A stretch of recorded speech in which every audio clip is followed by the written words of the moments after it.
I'm very delighted to be here this morning, and I work with Madam Amani, who has spoken before, for the African Union in the field of infrastructure.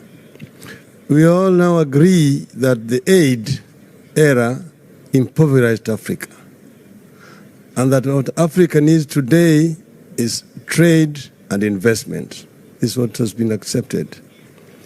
But then the constraint here are two major factors. As Madam Amani said, the Africa Free Trade Area Agreement came into effect a few days ago. It has been recognized that Africa trades very little with itself. The inter-African trade is only about 15%, whereas the inter-European trade is 70%. In Asia, it is 50%. But then how does Africa trade with itself? Or what are the constraints? One is infrastructure. It's a major constraint to inter-African trade. Madame Sylvie here has told you she comes from Central African Republic, a stone throw away from Kenya. But how does Kenya trade with Central African Republic?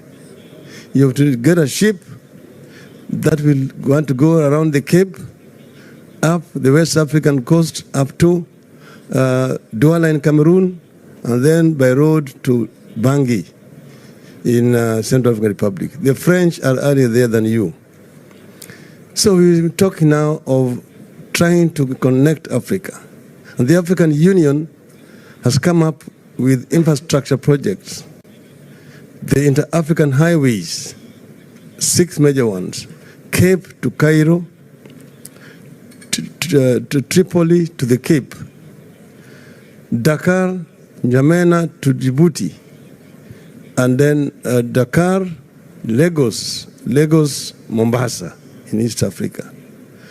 Then there is Trans-African Beltway, the railway line from the port of Lamu in Kenya, through Juba in South Sudan, Bangui in Central African Republic, to the Cameroonian port of Douala, to create a Trans-African highway, railway line that links the Atlantic Ocean and the Indian Ocean and opens up these landlocked countries in the interior of the continent. That will make the trade easier within the continent. The other constraint is energy. Energy, because most of the African countries export many commodities. They export agricultural produce and minerals, in terms of oil and other solid minerals. There is need, and this is recognized in the continent, that there's need for value addition of these raw materials that are abundant in the continent. Africa is the richest continent on earth in terms of resources. So this is an area where Africa also requires investment in order to add value to these resources which are abundant in the continent before they are exported to the rest of the world.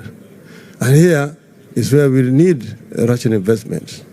First, energy, because most of African countries are energy deficient. Some of our countries have oil, like Angola, Nigeria, Egypt, and so on, but others don't. That here we have, for example, a huge hydroelectric potential in the Congo River called the Inga Dam, with the potential to produce 110,000 megawatts of power. This cannot be developed as a national project by the DRC. So it requires to be developed as an African Union project. And investment is required in order to be able to tap this potential and interconnect the continent.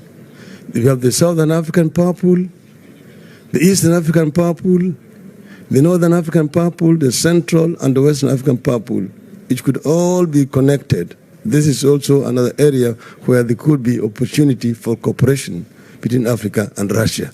Thank you. I raise my case. That was wonderful. Can I just have a round of applause for a fantastic panel, experts and brilliance, beautiful comments. Thank you so much. for you.